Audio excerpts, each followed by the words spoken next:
All right, so I got a 7/16 wrench kind of jammed on it, just to break it loose. Hope it doesn't slip off. There we go. Got a little bit of a turn out of it.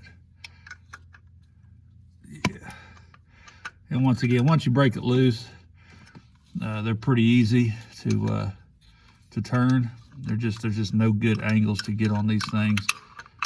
Just into place, especially with the pedestal still in here. But that's another issue with mine, is the freaking pedestal is stuck in here, and the back bolt can't get it out. But I'll do that when I get the cab swapped over. I'll fix that issue. But once you kind of get it turning, you're kind of good to go. There we go.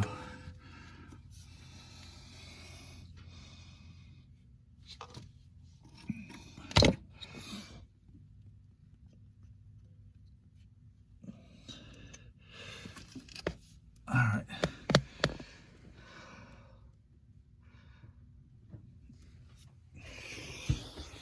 Now there are a couple different fittings. This one here is the one we just took off the back here. This is one out of the front.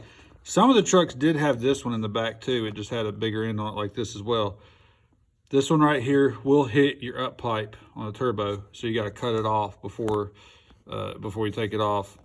If you're fortunate enough to have the setup like this one's got, it already has the small 90 block in it, or 45 block in it, or whatever it is, the small angle block in it to go ahead and change it to this here. It can be cut off and taken out. Just makes it a heck of a lot easier. And I don't know what the difference is, if it's a year a truck was built, where it was built at, or what, but some of them had this style in the back. Some of them already had the little block with this style here.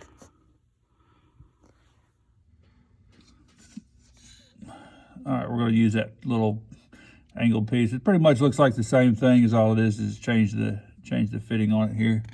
And once again, I'm going to be a broken record. When you're putting this in, make sure you get a good few threads started by hand so you know that it's in there correctly. Otherwise, you have a chance of stripping stuff out, cracking stuff, breaking stuff, so on and so forth. All right, so I've got it hanging in there now. Nice and smooth going around. I like it. So we'll do a few rotations on it, get it tightened up in there. It should be good to go. I got a 14 mil, a little stubby wrench, try to get this thing in here.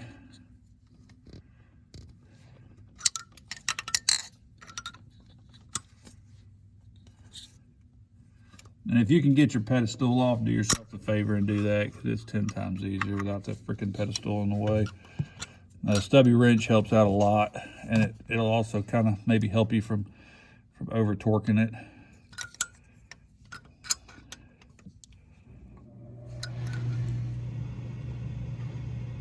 All right, I got it in there. Kind of got it sticking up a little bit, and I went with just a straight 90 here.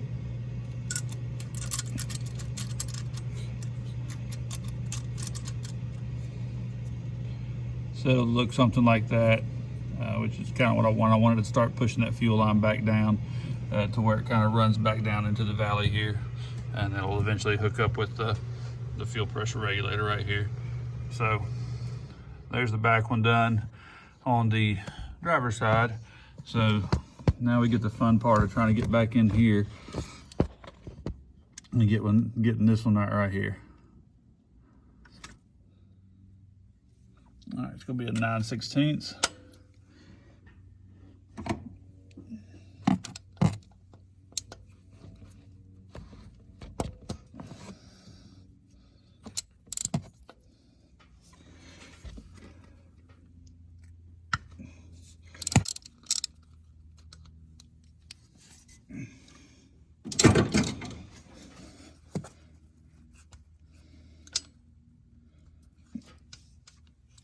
There it is.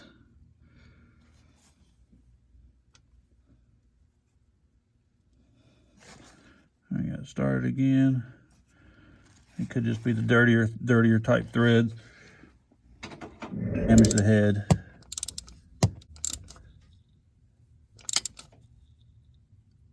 That's pretty snug, and I'm leaving it right there. if it leaks, I'd much rather take the fittings off of it real quick, do a quarter turn and put it back together, then replace the freaking heads. So now that we got that one in, let's get us a fitting and see which fitting we need to put on that for the back.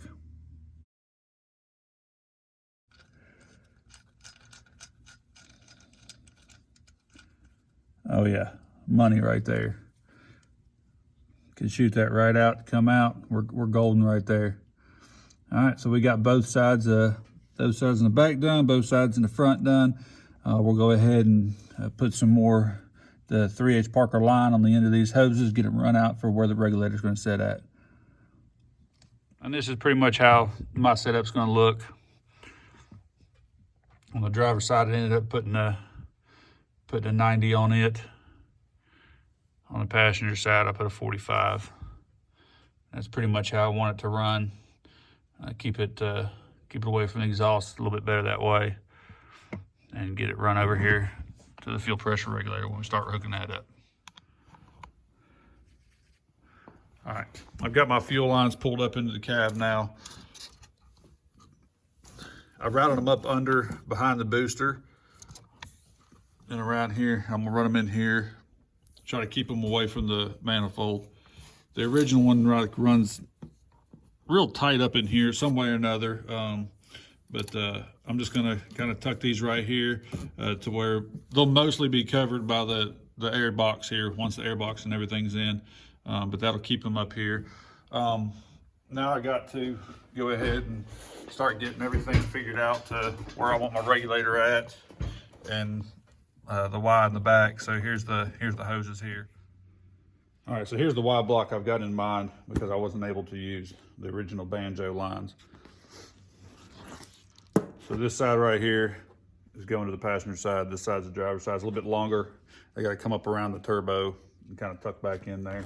But I'll kind of lay it out, kind of how the fitting should lay, tighten everything up, and then I'll put it in. So this side's about 9.5 inches long. That's 14 inches long to be able to get the lengths to go around where I need to go. The 1/2 inch feed line will go into here, so I'll put it on and then get this all tightened up, and then we'll put it in the truck. All right, we got our fuel line here. This is the feed line. I got it tucked in back under here, coming across. Here it is again. So I just tucked it in back behind here. Right now, we just got to put that 1/2 inch fitting on that so we can put it up to our Y block. So we'll go ahead and get that on.